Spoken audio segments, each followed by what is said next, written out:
क्या अल्लाह अपने बंदे को काफी नहीं?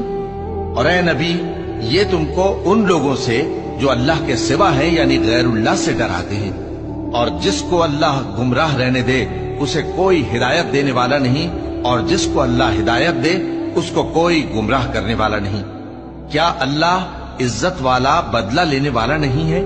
और अगर तुम इनसे पूछो कि आसमानों और जमीन को किसने पैदा किया तो कह देंगे कि अल्लाह ने। कहो कि भला देखो तो, जिनको तुम अल्लाह के सिवा पुकारते हो, अगर अल्लाह मुझको कोई तकलीफ पहुंचानी चाहे तो क्या वो उस तकलीफ को दूर कर सकती हैं?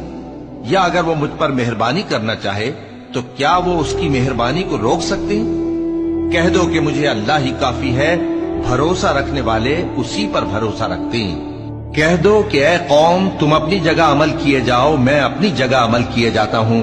अनकरीब तुमको मालूम हो जाएगा कि किस पर अजाब आता है जो उसे रुस्वा करेगा।